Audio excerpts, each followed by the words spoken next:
Diketahui Pulau Miangas memiliki beberapa fakta menarik loh. Penasaran? Berikut ulasannya.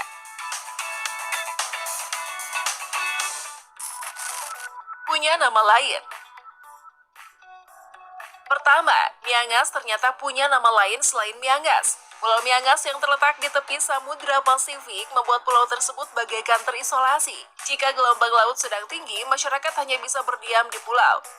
Selain dikenal sebagai Pulau Miangas, ternyata pulau ini memiliki nama lain yang unik loh. Di antaranya Wibatu, Tinonda, dan Paimas.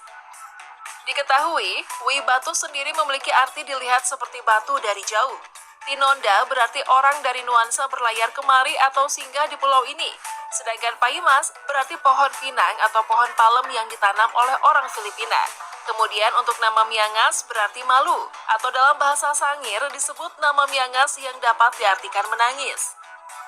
Di Pulau Miangas juga terdapat sebuah kecamatan yang hanya memiliki satu wilayah administrasi desa. Ya, Kecamatan Miangas adalah salah satunya kecamatan di Indonesia yang memiliki satu desa, yaitu Desa Miangas. Kecamatan Miangas ini berada di Pulau Miangas, yang konon katanya hanya memiliki satu wilayah administrasi desa Miangas. Selain nama pulaunya yang unik, di pulau ini menyimpan ragam keindahan terutama bagi penikmat diving. Pantainya yang berpasir putih dengan hamparan laut biru yang tenang, binatang laut juga kerap ditemui serta karang-karang yang sedang bertumbuh yang dapat dilihat di kedalaman yang dangkal.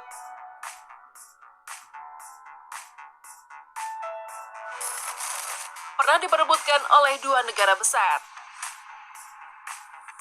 Selanjutnya, Miangas juga ini ternyata pernah direbut sama Amerika dan Belanda. Tahu gak sih gengs, kalau kasus Pulau Miangas pernah masuk ke pengadilan internasional pada tahun 1932 oleh Amerika dan Belanda. Kasus Miangas menjadi salah satu kasus paling berpengaruh terkait dengan konflik wilayah kepulauan. Miangas pada saat diperebutkan adalah pulau yang mempunyai nilai ekonomi sangat rendah, namun mempunyai lokasi strategis. Lokasi Miangas berada di perbatasan Indonesia dan Filipina. Tepatnya sebelah selatan Mindanao, Filipina, yang masuk wilayah protektorat Amerika, dan di sebelah utara Pulau Nanusa, Indonesia, yang masuk wilayah Netherlands East Indies. Pada tahun 1989, Amerika kembali menghadapi Belanda dalam perebutan Pulau Miangas di Pengadilan Arbitrase Internasional. Kedua negara meminta Pengadilan Arbitrase Internasional untuk memutuskan apakah Miangas masuk ke dalam wilayah Belanda atau Amerika. Adapun isu hukumnya adalah apakah Miangas menjadi hak milik penemu pertama, yaitu Spanyol, meskipun tidak menunjukkan otoritas kekuasaannya terhadap wilayah tersebut, atau Miangas menjadi wilayah negara yang secara berkelanjutan menunjukkan kedaulatan terhadapnya. Hasil putusan Pengadilan Arbitrase menyatakan Pulau Miangas masuk ke dalam wilayah Belanda atau Indonesia. Keputusan ini masuk ke dalam Traktat Paris atau Paris Treaty.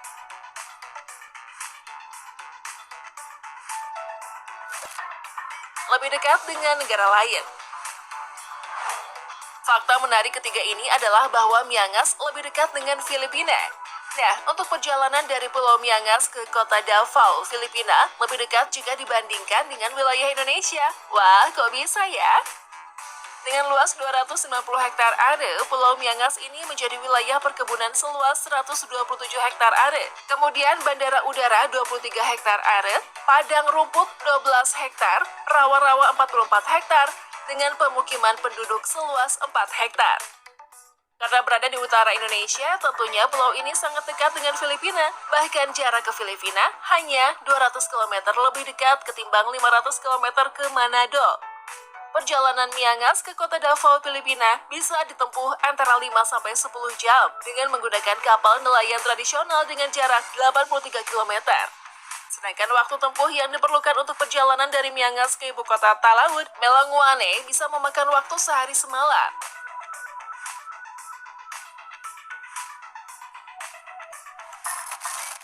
Tradisi dan penggunaan 3 bahasa.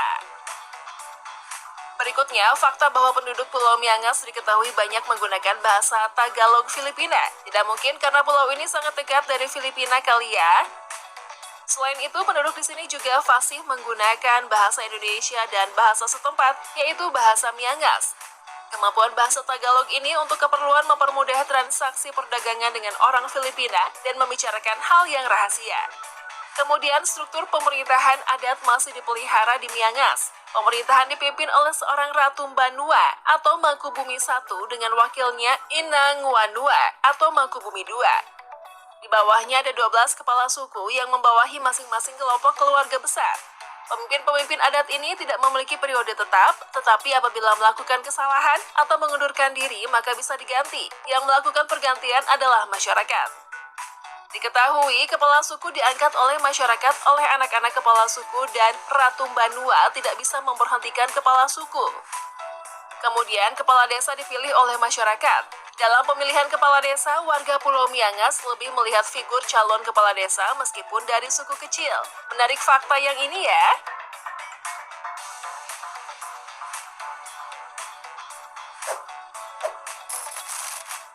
Menikah dengan warga Filipina.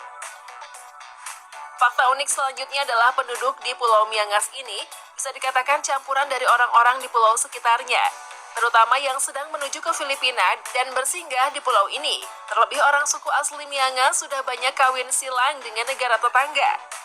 Maka dari itu, karena memiliki kedekatan secara sosiologis dan geografis, banyak penduduk Miangas yang menikah dengan warga Filipina.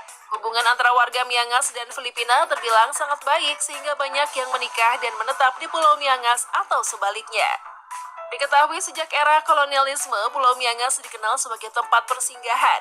Bahkan saat itu juga sempat menjadi lintas perdagangan kapal VOC dan terjadinya perebutan antar beberapa negara.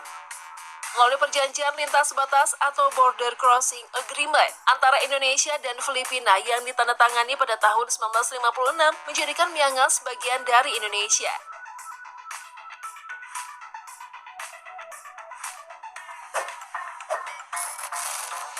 Barang dari Filipina. Fakta lainnya bahwa lantaran jarak yang lebih dekat dengan Filipina, warga Miangas lebih sering berbelanja kebutuhan sehari-hari ke Filipina ketimbang ke Manado. Di samping itu, harga barang di Filipina juga terbilang murah. Dan jika ingin berbelanja ke Manado, mereka bisa menghabiskan waktu hingga 4 hari. Alternatifnya, masyarakat Miangas akan berbelanja di Filipina sembari mencari ikan. Diketahui masyarakat Miangas berjumlah 800 jiwa. Hanya mengkonsumsi galuga atau umbian keras yang dicampur daging dan kelapa. Sedangkan air untuk minum mereka memanfaatkan air kelapa.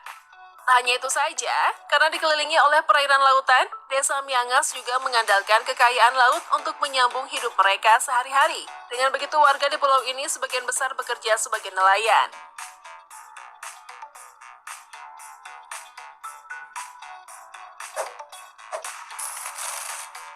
Melakukan sistem barter. Fakta unik yang terakhir adalah mengenai sistem perdagangan. Diketahui sistem perdagangan barter masih berlaku dan dianggap legal di pulau ini. Karena adanya perbedaan mata uang antara Indonesia dan Filipina, maka sistem barter yang digunakan. Dengan begitu bisa dikatakan uang tidak berlaku di Pulau Miangas, meskipun masih menggunakan uang untuk transaksi sesama warga Pulau Miangas. Tak hanya itu, kabarnya warga di Pulau Miangas ini juga tidak menerima uang dalam bentuk logam loh. Menurut salah satu warganya, barang-barang di Miangas yang dijual dengan harga yang tinggi dari tempat lainnya, jadi lebih banyak menggunakan transaksi menggunakan uang kertas. Bahkan mengumpulkan uang logam yang banyak akan memberikan beban cukup besar di atas kapal. Inilah mengapa peredaran uang logam cukup terbatas di Miangas. Maka dari itu, supaya bisa nyaman melakukan perjalanan dan melakukan transaksi ketika liburan di Pulau Miangas, ada baiknya kalian menanyakan dahulu kepada pemilik warung atau toko soal penggunaan uang logam, karena masih banyak penduduk yang tidak menerima uang logam. Itulah tadi ulasan mengenai fakta unik Pulau Miangas. Jadi, apakah kalian tertarik untuk berkunjung ke sana? Coba tulis pendapat kalian.